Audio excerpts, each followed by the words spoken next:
श्री स्वामी समर्थ. नमस्कार. सातारा मेजवानीमध्ये आपल्या सर्वांचं खूप खूप स्वागत आहे. आज मी तुम्हाला पनीर पुलाव दाखवणार आहे. तर चला पाहूया. आपण 2 कप तांदूळ घेतलेले आहेत.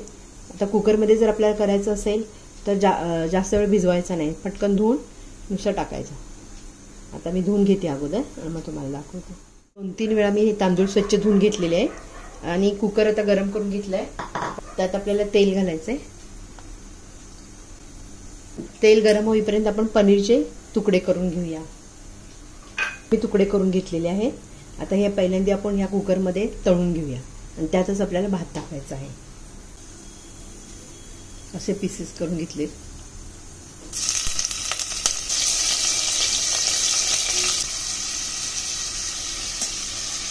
आपले तळून झालेले आहेत. आता मी याच कुकरमध्ये आपण कांदा घालायचा आहे. थोडंसं अजून तेल लागेल. तेजपत्ता, 1 मोठी वेलची आणि 1 दालचिनी तुकडा आणि 1 चमचा जिरा. कांदा घालायचा आहे त्यात.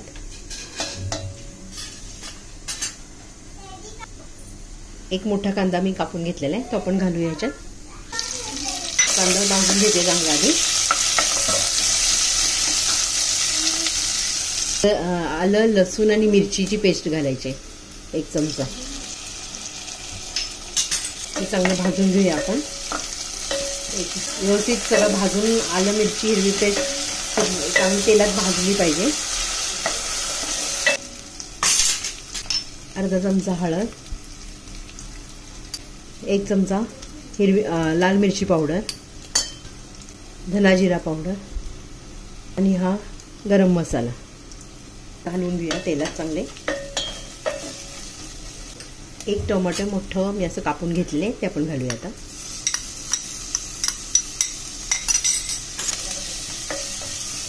त्यात आपल्याला बिर्याणी मसाला पण घालायचा आहे. एव्हरेस्टचा हा बिर्याणी मसाला वापरते. पुलाव करताना पण हा वापरू शकतो.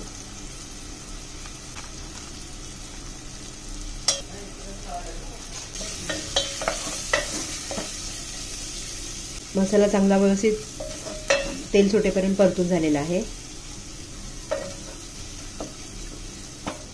ते जे तांदूळ धुवून घेतलेत ना ते आपण आता घालूया यामध्ये. 2 कप तांदूळ धुवून घेतलेत मी. हलवून घेऊया. सावकाश हलवायचे, जास्त जोरात हलवायचं नाही, कारण तांदळाचे तुकडे पडायला नाही पाहिजे. म्हणून आपण थोडं हळूवार हलवायचं. थोडं एक झाकण ठेवूया 1-2 मिनिट.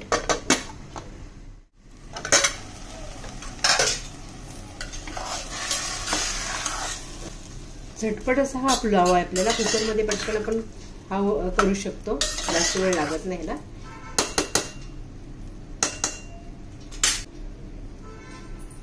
दोन कप तांदूळ आहे, तर 2 कपाला मी 3 कप पाणी घालते.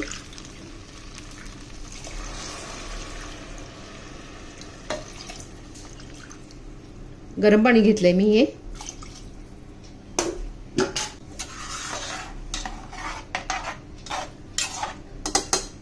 जे आपण पाणी तळलेलं आहे त्यात आपण घालूया.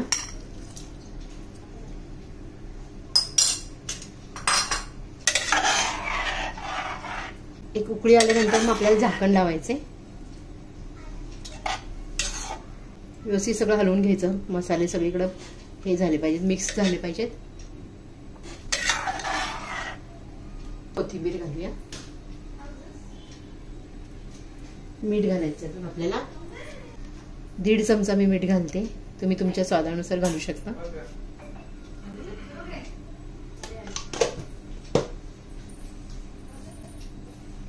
आता उकळी आलेली आहे.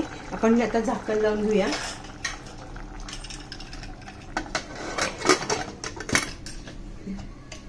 मी 2 शिट्ट्या करून घेते ह्या कुकरच्या.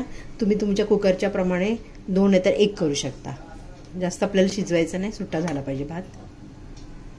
तर आपण पाहूया भात कसा शिजलाय तो.